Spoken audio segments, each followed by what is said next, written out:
Hello and welcome to a new video. How are you doing? Thank you so much for clicking in. This is Mecca, and this is Mecca's garden and kitchen healing journey as well, sharing how I grow food as organically as possible in my UK allotment, and also cooking a lot of healthy recipes, gadget reviews like juicers and blenders. And yeah, this is a happy space and a place where we heal naturally.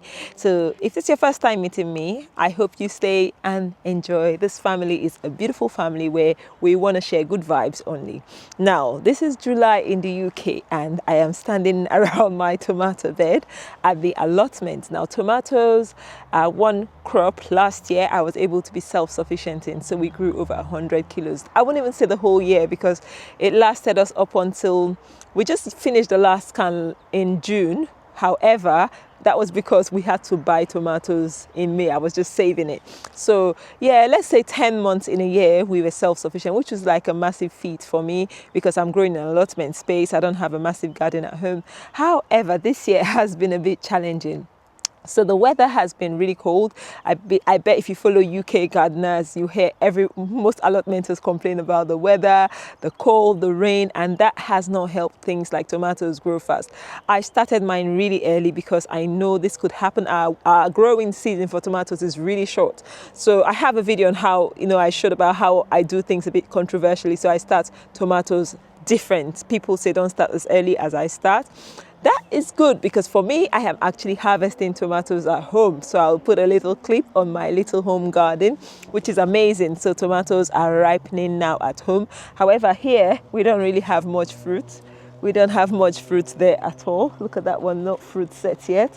And yeah, it's just a bit of a mix. There are better fruits on the ones at the other end, but not a lot, like, not a huge amount of fruits. Now, yesterday, came to the allotment and my plot neighbor was digging up her potatoes and I was like, what's going on? And she's like, blight. So I wasn't sure, but I'll show you guys. It doesn't look like a lot here, but there is blight. So this is the bed she dug up potatoes and she's put dahlias there. Isn't it beautiful? However, she left this plant and already you can see signs of blight. This plant looked healthy yesterday, believe me. It looked amazing. It had no yellowing and today it's dying back. That is blight. That is definitely blight. So she was correct. And unfortunately, my tomatoes are literally next to her potatoes. This is one of the unavoidable things growing in an allotment space because you share boundaries with people. Even if you grew at home as well, you have neighbors, isn't it? Unless you're like completely off-grid away from the whole of civilization. So I was a bit concerned. And then I went to my other plot. I have 2 half plots here and another one 3 or 4 plots away. And I found blight on my potatoes. And then I go home and I find blight as well. Now, just stay with me. I'm trying to give you a bit of backstory because I want you guys to understand that organic growing requires patience and time. It's not just once you see a disease, you run and you take action. No, you have to observe. So at home though, I've observed I had a tomato plant with dark tiny spots, almost like you sprayed black pepper on it.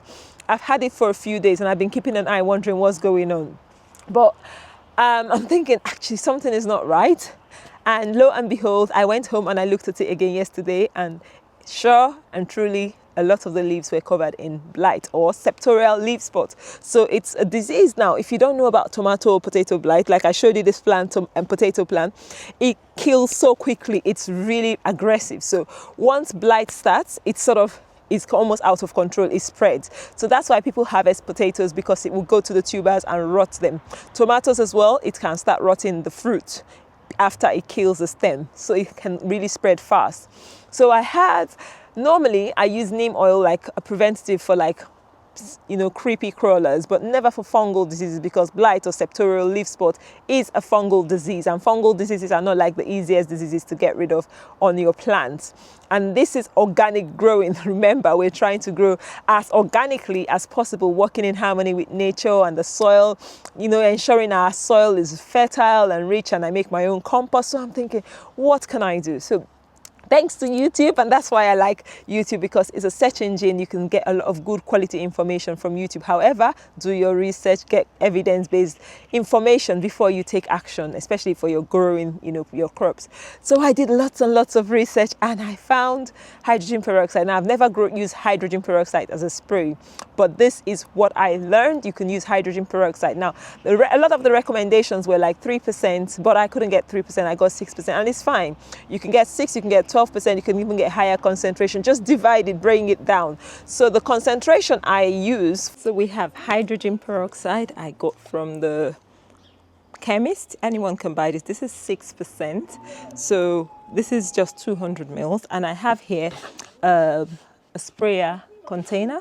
This is 2 gallons, which is 10 liters, just about 10 liters. And that's where the 10-liter mark is, so just under 10, about 9 liters actually. And I'm going to use 180 mils of this in here. Okay, make sure you check your own measurements when you're doing this. Once this gets into the water, it starts sort of reacting. So I'm just going to pour that in. Now, hydrogen peroxide is sensitive to light, so when you're using it, just be aware of. This was one of the worst infected ones, so we're going to start with this.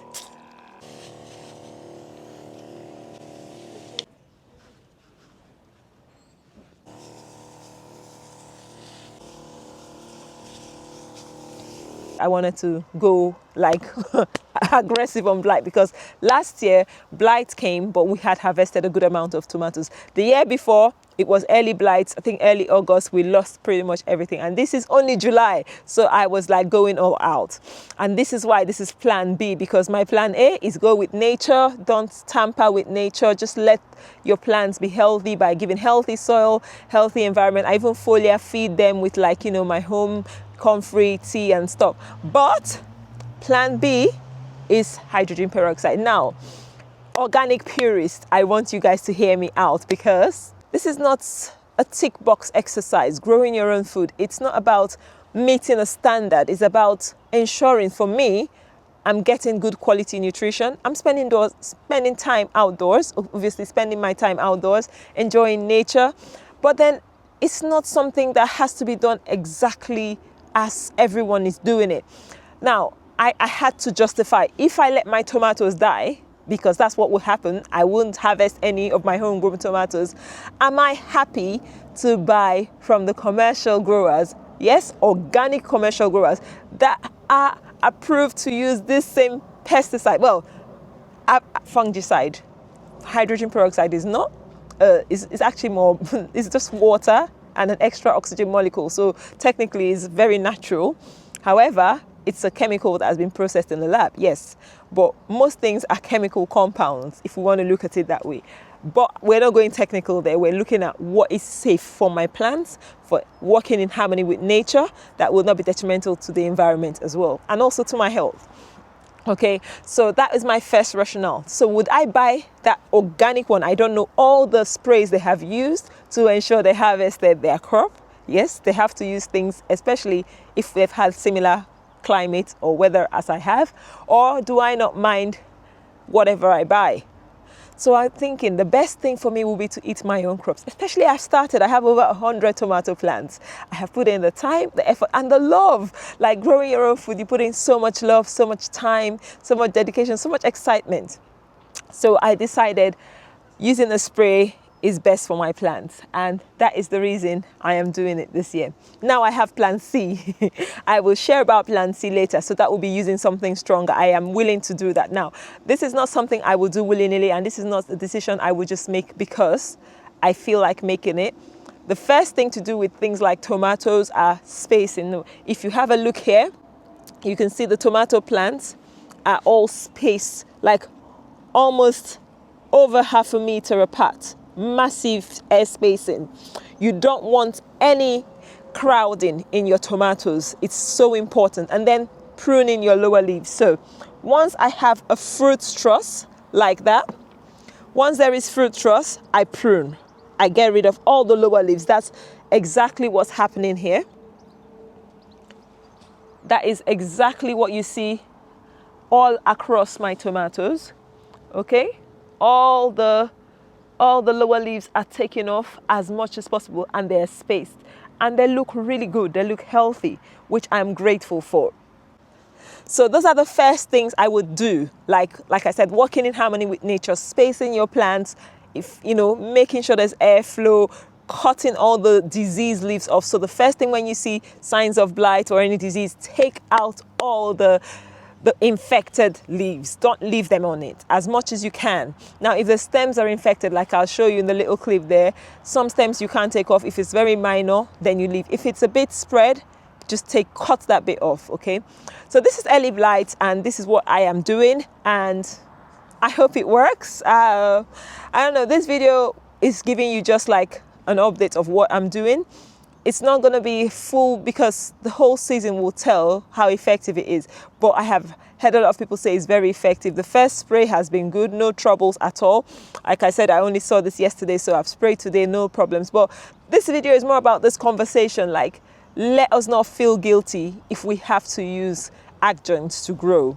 Let us not be caught up in a mindset that says organic means nothing at all, because today's environment and the things we are dealing with growing food is not the same as it used to be. The soil is more depleted, and also you have people growing things that are using things that would potentially get into you. So how do you protect yours? Obviously, ensuring the strong health of your soil is the paramount thing. So like using my own compost, any form of homemade compost is best. If you can't make yours, buy good quality compost if you can afford it. And then making things like compost tea, comfreys in abundance in nature. That's one easy one. I have a video where I make comfrey tea. And then ensuring things like simple airflow, pruning, cleaning your tools when you are working in an environment where there might be disease, so you don't spread disease. You get what I mean? So those are the things I want us to think about, and I don't want people feeling guilty. I, for one, I have no guilt or shame, because I am not growing this for anyone but myself and my family, and I'm doing it because I enjoy doing it. So it's not to please anyone, and I don't want people growing food feeling like they have to do this and they will be judged wrongly. Anyway, I'm really keen to hear what your thoughts and opinions are about, the organic, no spraying. There's always almost like the purest thing of no dig, whereas for me, I don't dig routinely, but if I have to, I will dig. So what I mean by if I have to, I wouldn't necessarily rotovate. I think it's a lot of work, first and foremost, and the evidence doesn't support it. So the evidence says that it makes weeds spread. Things like bindweed will go crazy if you rotovate. I've seen it everywhere in my allotment. So I would always just use things like cardboard and compost. Easy peasy for me. Obviously, I don't want to extrain myself. And then I know it's healthier for my soil because I'm not disrupting the microbiome of the soil. Anyway, yeah. So that is the whole gist of today's video, is dealing with blight, early blight, how I am managing it. And I would give you guys a feedback when I do plan C. So hopefully this will work, but I'm not gonna just sit and just do this alone. I'm gonna do an additional thing, and I would love to share that, because I feel at this stage, when I am seeing visible signs of blight, I shouldn't just do one thing. That's what I feel, because in the past I have used the aspirin and the sodium bicarb spray, and that has not made a huge difference. It's more preventative, I think. And I also think hydrogen peroxide is preventative/treating because it kills the spores. But I want to do something that would give me a longer lasting effect. So it's a trial, but it's what I've seen a lot of people do. And I want to hopefully guide people like me that are not sure how safe it is to use. One, my plants haven't died. That's good. But then two is the blight spreading? Has the disease been put to a stop? Obviously, if we still had rain, then you spray, it's going to wash it all away. And thankfully, for the next 10 days, there's no forecast of rain. So pray for us, guys. Pray for us that it doesn't rain as much. We like the rain because it wets the soil, but not constant everyday rain. Humid, hot, wet environment is the perfect recipe for blight. So my potatoes have had to go. I've had to cut all the top leaves off, and we're just digging them out quickly as possible. And that is what you contend with growing your own food. It's not always smooth sailing. I don't want you to get discouraged if you're growing your own food for the first time and you're like, I don't think it's worth my time. Guys, it is worth it. For me, like, I can't put a price, even if it's just growing in a pot on a windowsill. If you can, do some. Okay, anyway, I have to go now. I hope you have enjoyed the video. Has it added any value to you? What are your thoughts? Let me know. Let's have a conversation. You know, I really would be in the comment section hearing from you guys what you think about this and how you cope with things like blight. I would not give up my plants. Like, people say, oh, leave the slugs, share with the slugs. I'm not sharing my food.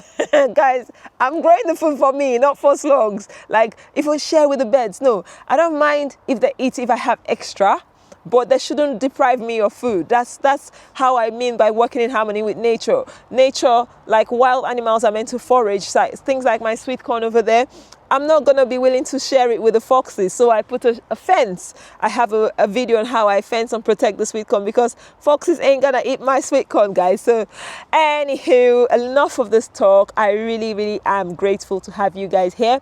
I appreciate you, each and every one of you. We are at 3,500 going to 4,000, and yes, that is all thanks to you guys. It's rewarding me for my time. I put in time to make videos and share my tips, my tutorials, so it's a win-win. Do you think it is? Anyway, until next time, guys, I will see you in another video. Bye. Mwah.